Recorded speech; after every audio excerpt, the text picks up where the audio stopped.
TVK versus அகரம் ஃபவுண்டேஷனா, Surya fans versus Vijay ஃபேன்ஸா, இல்லை Surya versus Vijaya? என்ன ஆச்சு? ஜூலை 23 சூர்யா பர்த்டே நம்ம எல்லாருக்குமே தெரியும். அன்றைக்கி சூர்யா நற்பணி மன்றம் இருக்கிற நாமக்கல் மாவட்டத்தில் ஒரு இடத்துல எல்லோரும் சேர்ந்து ஒரு ஸ்கூலில் வந்து பசங்களுக்கு புக்ஸ் கொடுக்க போயிருக்காங்க, ஸ்டேஷனரி ஐட்டம்ஸ் கொடுக்க போயிருக்காங்க. இதை 20 வருஷமாக பண்ணிகிட்ருக்காங்க. ஸோ இந்த வருஷம் வந்து அவங்க வந்து கொடுக்கூடாதுன்னு சொல்லி ஸ்கூலில் வேலை செய்கிறவங்க சொல்லியிருக்காங்க. அவங்க கேட்டிருக்காங்க. அதுக்கு ஸ்கூலில் வேலை செய்கிற ஒரு லேடி வந்து ஒருத்தவங்களுக்கு ஃபோனை போட்டு கொடுக்குறாங்க. இது எல்லாமே கவரேஜ் ஆகிட்டு இருக்கு, மீடியா கவரேஜ்.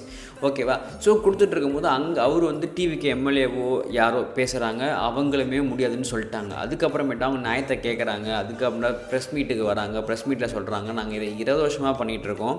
டிஎம்கே ஏடிஎம்கே ஆட்சியில் இருக்கும்போதுமே எங்களுக்கு யாருமே தடுக்கலை கிட்டத்தட்ட 20 வருஷமாக. ஆனால் டிவிக்கே வந்ததுக்கப்புறம் ஏன் தடுக்கிறாங்க அப்படின்னு நியாயமான கேள்வி கேட்குறாங்க. அவங்க எதுவும் தப்பு பண்ணல, பசங்களுக்கு நல்லதாக செய்கிறாங்க, ஸ்கூல் ஸ்டூடெண்ட்ஸுக்கு. ஏன் அவங்கள வந்து அலோவ் பண்ணலன்னு சொல்லிட்டு எனக்கு தெரியல. உங்களுக்கு தெரிஞ்சால் நீங்கள் கமெண்ட் பண்ணுங்கள்.